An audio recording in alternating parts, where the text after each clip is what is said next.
절기 속에 숨어있는 하나님의 사랑, 오늘 네 번째 77절 속에 숨어있는 하나님의 사랑이라고 하는 제목으로 말씀을 선포하겠습니다. 왜 77절이냐 하면은 초실절 첫 단을 하나님께 드리고 7일이 7번 지난다 그래서 77절 그렇게 이름을 붙였습니다. 이 77절을 흔히 오순절 그렇게 말하기도 하지요. 왜 오순절이냐 하면은 초실절부터 시작해서 50일째 되는 날, 그래서 오순절, 열순자 써서 오순절 그렇게 이야기합니다. 또 이 초실절에, 초실절에는, 첫 보리의 첫 단을 하나님께 드리거든요. 그런데 이 77절 때는 다 수확하고 마지막 추수의 결과를 하나님 앞에 드리기 때문에 또 맥추절 그렇게 이야기합니다. 그래서 성경에서 77절, 오순절, 맥추절 다 같은 절기를 이야기하는 거예요. 자, 그러면 첫째, 이 77절은 우리 예수님께서 보내주신 성령 강림을 예표하고 있습니다. 사도행전 2장 1절에서 14절에까지 보시면 이런 말씀이 있습니다. 오순절 날이 이미 이름에 그들이 다 같이 한 곳에 모였더니, 그리고 마지막 절에 보면 그들이 다 성령의 충만함을 받고 그랬습니다. 지금 이런 역사가 언제 일어났다는 겁니까? 오순절 날 일어났습니다. 77절 날 일어났습니다. 맥추절 날 일어났습니다. 우리 주님은 부활하신 후 40일 동안 이 땅에 계시다가 하늘로 승천하셨습니다. 하늘로 승천하시고 난 이후 10일 후에 하나님 약속하신 성령님이 임했습니다. 정확하게 부활 후 50일째 성령님이 임하게 되셨어요. 그러니까 우리 하나님의 이 예언의 말씀, 이 구속사를 보면은 1분 1초라도 어김이 없습니다. 정확하게 하나님의 구속의 시간표를 흘러가는데 그 경이로움은 아무리 들어도 우리가 다음이 없습니다. 유대 랍비 전승에 의하면은 이스라엘 백성들이 출애굽한 지 50일째 되는 날 모세가 하나님의 율법을 받았다 그렇게 지내지고 있습니다. 모세가 율법을 받으러 간 그 사이에 이 백성들이 어떻게 했습니까? 금송아지를 만들어 놓고 그 앞에 경배하고 광란의 축제를 벌이는 겁니다. 하나님의 마음을 상하게 한 겁니다. 하나님을 욕되게 하였습니다. 그러다 심판을 받아서 3,000명이 죽는 일이 일어났습니다. 자, 구약의 오순절, 구약의 50일째 되는 그날은 이스라엘 백성들이 하나님 앞에 징계를 받았습니다. 왜 그럴까요? 모세가 하나님의 말씀을 두 돌판에 새겼습니다. 그래서 그 돌판이 앞에 있을 때는 백성들이 순종을 하는데 그 돌판이 보이지 않으니까 이스라엘 백성들이 어떻게 하느냐 하니까 방자에 행하기 시작하는 겁니다. 하나님이 없는 거예요. 그런데 오늘 신약의 새 복은 구약처럼 문자로 돌판에 새긴 것이 아니고 성령님으로 우리 마음의 신비에 하나님의 말씀을 새기기 시작하는 거예요. 이것이 신약의 오순절입니다. 자, 사도행전 2장에 나타난 성령은 바람처럼 불처럼 120명 성도에게 동시에 임하게 되었습니다. 자, 성령을 받은 사람들이 또 어떻게 합니까? 이 사람들은 마음이 막 담대해지기 시작했습니다. 바람처럼 막 능력을 행하기 시작합니다. 불처럼 뜨거워지기 시작했습니다. 자, 이 사람들이 나가서 말씀을 전가할 때에 하루에 3,000명이 회개하고 돌아오는 역사들이 막 일어나기 시작했습니다. 구약에는 하나님의 말씀을 어기고 하나님의 마음을 상하게 하고 방자에 행하다가 3,000명이 죽었는데 신약 시대는 어떻습니까?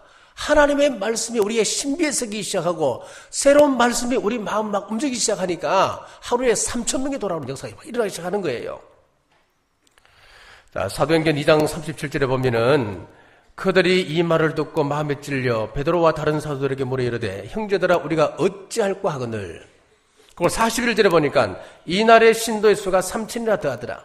처음에 그들은 어떻게 했습니까? 어찌할꼬 자기들이 가슴을 치면서 막 두려워하기 시작하는 겁니다. 그러다가 성령님의 강림하심으로 말미암아 그들의 신비를 때리기 시작하니까 찬송하고 기뻐하고 감사로 충만하게 되었습니다. 회개하고 거듭났다는 이야기입니다. 이렇게 우리 하나님의 약속, 우리 예수님의 약속대로 오순절날 성령님이 임하셨고 이것으로 우리 교회가 시작이 되었습니다. 자, 로마서 8장 29절에 보면 이런 말씀이 있습니다. 하나님이 미리 아신 자들로 또한 그들의 아들의 형상을 본받게 하기 위하여 미리 정하셨으니 이는 그로 많은 형제 중에서 맏아들이 되게 하심이니라. 자, 여기 보면은 우리 예수님을 맏아들이다, 맏이다 그렇게 말씀하고 있어요.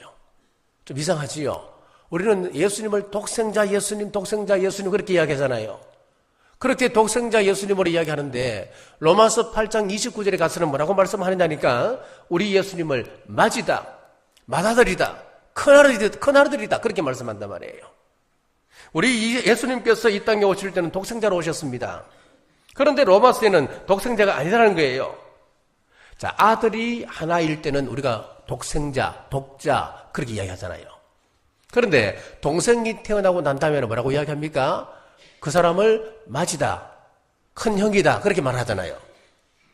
자, 왜 로마서 8장 29절에서 예수님을 맏이라고 했느냐면은 초실절 때는 예수님 한 분이 하나님 앞에 제물로 바쳐지셨습니다.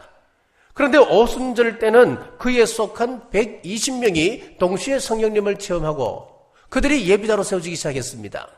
다른 말로 하면 이 예배라고 하는 것은 우리가 하나님 앞에 제물로 바쳐지는 사건을 이야기하거든요. 그리고 그 이후에 교회가 탄생되어져서 그 속에 수많은 사람들이 하나님의 자녀로 돌아오기 시작했습니다. 자, 이제는 한 사람이 아닌 거예요. 온 교회를 통해서 그 소속된 그 교인들을 통하여서 하나님 앞에 예배자로 막 세워지기 시작하는 겁니다. 자, 다른 말로 이야기하면은 이제 예수님의 동생들이 탄생하기 시작된다는 이야기예요. 그래서 이제 예수님은 독자가 아니고 큰아들, 맏아들입니다. 이것이 오순절 이후의 특징입니다, 여러분. 히브리서 2장 11절에서 12절에 거룩하게 하신 이와 거룩하게 함을 입은 자들이 다 한 근원에서 난지라. 그러므로 형제라 부르기를 부끄러워하지 아니하시고 이러시되 내가 주의 이름을 내 형제들에게 선포하고 내가 주를 교회 중에서 찬송하리라 하셨으니 여기 보니까 우리는 다 한 근원에서 났다. 하나님의 자녀가 되었다 이 말입니다. 그래서 우리 예수님도 한 형제라 부르는 것을 부끄러워하지 않으셨다. 그렇게 말씀하는 거예요. 교회를 예수님의 형제라 그랬습니다. 우리가 예수님과 형제가 되었습니다. 예수님과 한 형제 된 여러분들 성령 충만하시길 주님의 이름으로 축복합니다. 성령 충만한 방법은 무엇이겠습니까? 사도들이 말씀을 증거할 때에 성령 충만을 받았다 그랬습니다. 우리가 말씀 앞에 집중할 때에 성령 충만할 수 있는 비결이 여기 있는 거예요. 나는 왜 뜨겁지 않을까? 여러분, 말씀에 집중하십시오. 예배에 집중하십시오. 그러면은 성령께서 여러분들의 마음을 어루만져 줄 줄 믿습니다. 자, 두 번째는 누룩을 넣은 떡 2개를 흔들어 들었습니다. 오늘 읽었던 17절 말씀 제가 읽습니다. 읽지는 않았습니다만은 너희의 처소에서 10분의 2 에바로 만든 떡 2개를 가져다가 흔들지니 이는 고운 가루에 누룩을 넣어서 구운 것이요 이는 첫 요제로 하나님께 드리는 것이며. 자, 이 누룩은 우리가 둘째 시간에 무교절을 같이 나눌 때 무교절에서는 절대로 누룩이 있으면 안 됩니다. 누룩을 보이면 하나님 앞에 징계를 받고 죽음을 면치를 못했습니다. 그런데 오늘 네 번째 절기 7.1절에서 드리는 이 제물을 보면은 하나님 앞에 떡을 구워서 드릴 때는 누룩을 반드시 넣으라 그랬습니다. 이상하잖아요. 무교절에서는 누룩이 보이면 사람들을 죽여버리시는데 오늘 여기서 보니까 누룩을 또 반드시 넣으라 그럽니다. 자, 여기서 우리는 누룩의 양면성을 아셔야 됩니다. 자, 누룩은 2가지가 있습니다. 첫째는 부정적인 측면으로서 이 누룩은 부패의 성질을 가지고 있기 때문에 죄를 상징합니다. 죄는 하나님 앞에 있어서는 안 되는 것이거든요. 자, 이것이 누룩의 부정적인 측면입니다. 자, 누룩의 긍정적인 면도 있습니다. 부풀어 오르는 성질, 곧 확산되어져가는 성령님의 역사를 상징하기도 합니다. 자, 무교절의 누룩은 죄를 상징하므로 죄 없으신 우리 예수 그리스도를 예표하기 위하여서 누룩을 넣어서는 안 되는 것이었습니다. 그러나 오늘 말씀을 나누고 있는 이 7.7절의 누룩은 발효와 확산을 의미하는 것으로 성령님의 역사를 통하여 복음의 확산을 말씀하고 있습니다. 자, 그리고 떡 2개를 올렸다 그랬습니다. 이 떡 2개라고 하는 것은 유대인과 이방인을 상징하고 있습니다. 지금까지는 복음이 유대인들의 것이었습니다. 그러나 성령 강림 이후에는 이방인들에게 복음의 열림을 지금 예표하고 있습니다. 자, 이 복음의 확산은 마가의 다락방에서 출발하여서 예루살렘, 이 이스라엘을 덮었습니다. 유럽으로 건너갑니다. 미국으로 갑니다. 그리고 대한민국으로 들어와서 이 아시아를 휩쓸고 이제는 다시 그 복음이 예루살렘을 향하고 있습니다. 여러분, 우리가 지금 소수법 때문에 사람들이 많이 신경이 곤두서져 있습니다.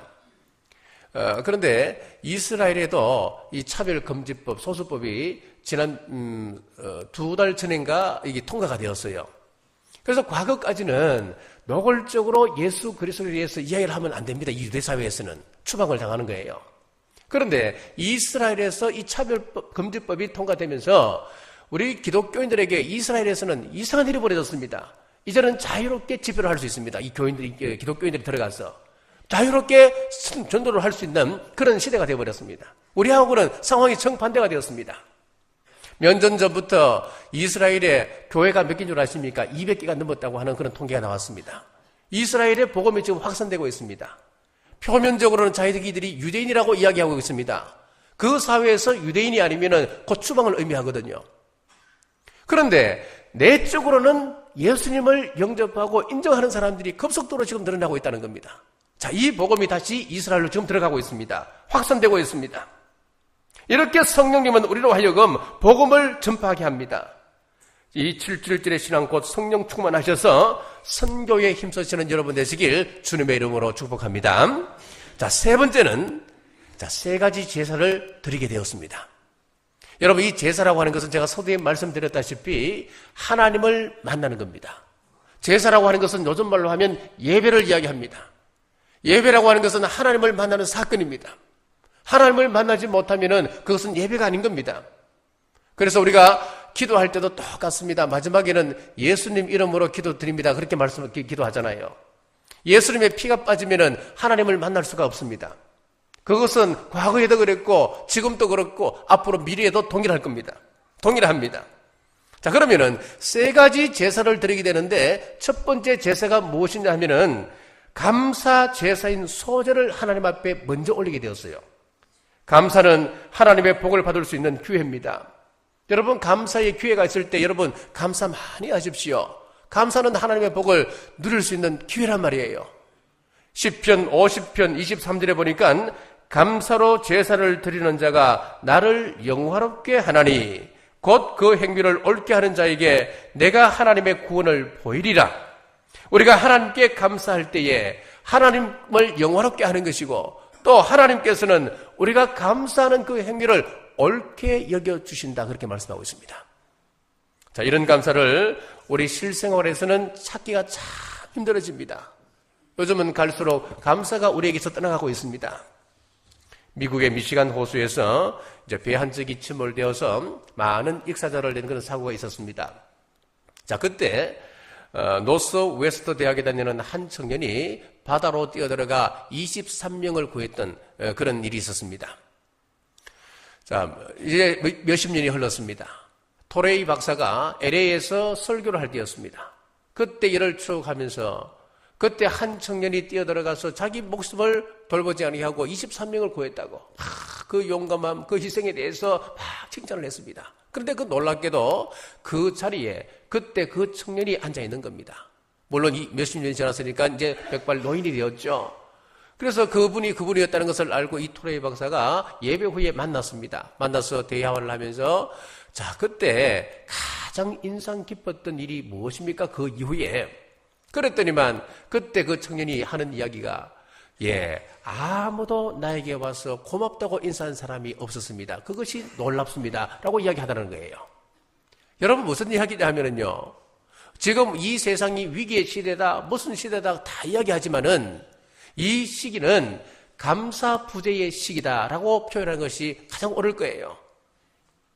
성경에서 구구절절 감사하며 살라고 했습니다. 감사할 때 더 큰 하나님의 은혜를 체험할 수 있습니다. 그래서 감사하는 개인, 감사하는 민족, 감사하는 성도들이 복을 받습니다. 하나님께 대한 감사를 잊은 자에게는 감사한 일이 생기지도 않겠습니다만은 혹 감사한 일이 일어나더라도 그 사람은 감사하지 않기 때문에 아무런 행복도 느낄 수가 없습니다. 그렇습니다. 감사는 조건으로 하는 것이 아닙니다. 감사는 믿음으로 하는 것입니다. 여러분의 입술로 감사를 표현하시길 주의 이름으로 축복합니다. 자, 두 번째는 번제를 드려야 됩니다. 자, 우리가 주를 위해서 산다고 하는 것은 이런 것입니다. 일단은 내가 죽어야 됩니다. 제물을 보면은 번제의 제물은 좀 독특합니다. 목을 뺍니다. 피를 다 뺍니다. 가죽을 벗겨냅니다. 내장도 다 버려야 됩니다. 완전히 깨끗해진 모습이 바로 헌신입니다. 그리고 그 제물을 불로 또 완전히 태워서 드립니다. 아무것도 남지 않는 것이 바로 번제 제물입니다. 예를 들어 화목제 같은 경우에는 제사를 드리고 난 다음에 그 제물을 이웃과 나누어 먹잖아요. 그런데 이 번제는 나누지 않습니다. 온전히 하나님 앞에 완전히 태워서 드리는 것이 바로 이 번제 제물입니다. 자, 이 번제의 의미를 보면 은혜가 있습니다. 자, 우리가 사람을 보고 신앙생활을 하게 되면은 마음에 상처받는 일이 한두 가지가 아닙니다. 내가 지금 이런 어려움을 당했는데 왜 관심을 기울여주지 않지? 왜 전화 한 통이라도 해주지 않지? 왜 나에게 만나서 한 번이라도 위로의 말을 전해주지 않지? 야, 나 저 사람 평소에 저렇게 내가 저렇게 소홀하게 대하지 않았는데 그런 섭섭한 마음이 들 수 있어요. 자, 그런데 우리가 하나님을 의식하는 사람들은 그렇지 않습니다. 그 사람이 나를 알아주든 알아주지 않든 나는 하나님 앞에 초지일관 변함이 없습니다. 어떻게 보면 인간적으로 보면 손해입니다. 인간적으로 보면 바보 같아요. 그러나 이 모든 것들은 하나님께서 기억하신다는 거예요. 우리 하나님 앞에서 번제의 삶을 사시길 주의 이름으로 축복합니다. 자, 세 번째는 화목제입니다. 화목제 안에는 이런 뜻이 있습니다. 하나님 뜻대로 살겠습니다. 내가 성원을 올리는 겁니다. 여러분, 우리가 하나님 앞에 성원 기도를 드릴 때는요, 내가 부족하기 때문에 드리는 거예요. 내가 잘할 수 있으면 성원 기도할 필요가 없습니다. 내가 부족하기 때문에 하나님, 제가 이런 모습으로 하나님 앞에 앞으로 살겠습니다. 내가 결단하겠습니다. 하나님 약속하겠습니다. 이게 성원 아닙니까? 예를 들어 담배를 피우시는 분들은 그렇답니다. 자기 혼자 아무리 마음으로 결단해도 그것은 3일이 안 넘어간대요. 그런데 공포를 하는 겁니다. 성도들 앞에서 공포를 하는 거예요. 많은 사람들 앞에서 공포를 하는 겁니다. 나는 앞으로 담배 안 피울 거다. 앞으로 담배 피우려고 여러분 유혹도 하지 마시고 앞으로 제가 여러분 앞에서 앞으로 담배를 피우면은 나는 절대로 앞으로 사람이 아닙니다. 하고 예를 들어 그래 하든지 그러면은 사람들 앞에 공포했기 때문에 그 사람은 행동거지 하나하나를 조심하게 되는 거예요. 이 성원이라고 하는 것은 그런 의미입니다, 여러분. 내가 하나님 앞에 약속을 하는 거예요. 하나님, 내가 앞으로 이런 삶을 살겠습니다. 내가 앞으로 이런저런 하지 않겠습니다. 이 성원하는 거예요. 우리가 알게 모르게 죄를 짓습니다. 말씀대로 사는 것이 복이라고 하면서도 그렇게 살지를 못합니다. 이런 죄를 내려놓고 하나님과의 관계를 회복하는 화목제를 드리는 겁니다. 그리고 이 화목제 속에는 우리가 하나님의 도움을 기대하는 소원이 들어있습니다. 창세기 28장에 보면은 형을 피하여 도망가는 야곱이 베델에서 두려움에 떨며 그날 밤을 보내게 되는데 얼마나 무서웠겠습니까? 그런데 그날 밤에 하나님을 만나는 큰 역사가 일어났습니다. 꿈을 꾸는데 사닥다리 꿈을 꾸지 않습니까? 꿈을 꾸고 난 다음에 얼마나 하나님이 자기를 만나주셨다고 하는 그 사실이 감사한지 일어나서 돌을 벽에 삼아 자게 되는데 그 돌을 기둥으로 세우고 기름을 붓고 하나님 앞에 예배를 드립니다. 기도를 하는 겁니다. 기도를 하면서 하나님 앞에 뭘 하느냐니까 서원 기도를 하게 돼요.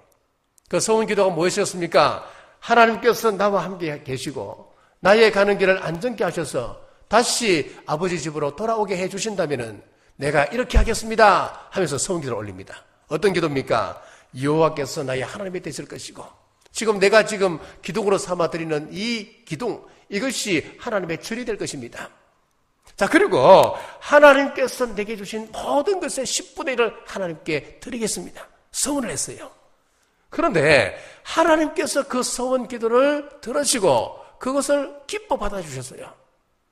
우리 인간은 너무나 약합니다. 하나님의 도움 없이는 살 수 없는 존재입니다. 그러므로 늘 하나님 앞에 기도하심으로 하나님과 동행하시는 여러분 되시길 주님의 이름으로 축복합니다. 마지막으로 7절의 구체적인 실천으로 보시면은 이웃과 더불어 기쁨을 나누는 절기가 되어야 함을 22절에서 말씀하고 있습니다. 너희 땅에 곡물을 벨 때에 밭 모퉁이까지 다 베지 말며 떨어진 것을 줍지 말고 그것을 가난한 자와 그류민을 위하여 남겨두라 그랬습니다. 밭 모퉁이까지 다 베지 말라. 떨어진 이삭은 줍지 말아라. 그런데 하나님께서는 이 행위 자체를 뭐라고 보시냐니까 이걸 제사로 보신다는 거예요. 제사로. 이것을 왜 제사라고 했느냐 하면은 제사라고 하는 것은 하나님을 만나는 것 행위라 그랬지 않습니까? 우리가 어려운 사람을 생각하고 어려운 이웃을 구제하는 그것을 통하여서 하나님께서 우리를 만나주신다 그렇게 말씀하고 있습니다. 이것은 신명기 24장에도 나옵니다. 밭에서 출수할 때에 일부를 남겨두어서 가난한 사람 그리고 고아와 과부들과 또 지나가는 나그네가 먹도록 하라. 이것을 통하여 내가 하는 내 손에다가 하나님께서 복을 주신다. 네 손으로 하는 모든 것에 내가 복을 주겠다. 하나님 기억하신다 그 말씀이에요. 우리 교회는 외국에서 우리 교회를 방문한다 그러면은 웬만한 일 아니면은 우리가 우리 교회에 초청을 하고 우리 교회에서 대접을 하고 재워서 관광식에서 보냅니다. 우리가 나그네를 돕는다고 했을 때에 이것은 단순히 돕는다는 이야기가 아니라는 거예요. 바로 하나님 보시는 제사라는 겁니다. 자, 우리가 7.7절을 통하여서 한 가지를 꼭 기억하셔야 됩니다. 하나님의 소유권을 인정하는 거예요. 하나님이 주인이라고 하는 것을 인정하고 나는 청직이다 하는 이 사실을 인정하셔야 됩니다. 자, 제자입니까? 라고 하는 책을 썼던 후안 카를로스 오르티즈 목사님이 이런 이야기를 했습니다. 오늘 이 세상에는 두 종류의 무신론자가 있다 그랬습니다. 우리는 지금 하나만 생각했습니다. 그런데 이 오르티즈 목사님이 두 가지 종류의 무신론자가 있다는 거예요. 자, 첫 번째는 우리가 흔히 생각했던 하나님 존재 자체를 부정하는 무신론자들. 그건 당연히 무신론자죠. 자, 그럼 두 번째는 뭐냐 하면은 하나님을 믿는다 하면서도 하나님의 소유권을 인정하지 않는 그 사람을 또 두 번째 무신론자라고 그랬습니다. 여러분, 그분이 모든 것의 주인 되시고 그분이 모든 것의 결정권을 가지고 계시고 그분이 가져가시려면 가져가실 수도 있고 그분이 우리를 심판할 수 있다고 하는 그것을 인정하는 사람만이 하나님 앞에 나눔의 제사 7.7절 제물로 드려줄 수가 있다고 하는 이야기예요. 아브라함을 보십시오. 아브라함이 이삭을 하나님께 바치게 됩니다. 아들을 바쳐라. 독생자를 바쳐라. 그때 이 아브라함이 내가 사랑하는 자식이지만은 죽이는 것도 하나님이시고 살리는 것도 하나님이십니다. 내 것 아니기 때문에 하나님 마음대로 사용하옵소서. 그리고 제물을 바치는 거예요. 그때 하나님 말씀이 뭐였습니까? 이제야 네가 하나님을 경외하는 줄 알겠다. 그렇게 하잖아요.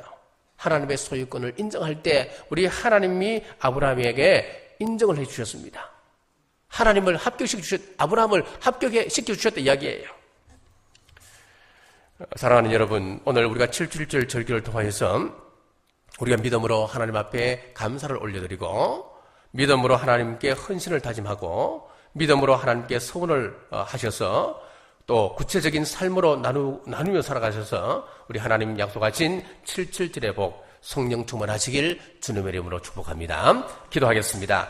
능력 많으신 아버지 하나님, 44차 새벽에도 총진군의 새벽을 깨우게 하심을 감사합니다. 오늘 7절을 통하여서 성령 충만의 의미를 깨닫게 하심을 감사합니다. 삶 속에서 성령 충만함으로 예수님의 사랑을 전하게 하여 주옵소서. 마태복음 10장 기도합니다. 마태복음 10장 7절 우리 남북의 성도들 천국 가게 하여 주옵소서.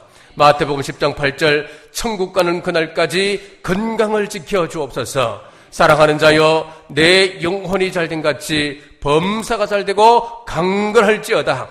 마태복음 10장 12절 기도합니다. 우리 성도들 가정에 그리고 직장과 생업에 하나님의 평안이 있을지어다. 공부하는 우리 자녀들에게 평안이 있을지어다. 부부관계에 평안이 있을지어다. 이 모든 말씀 믿음대로 될지어다.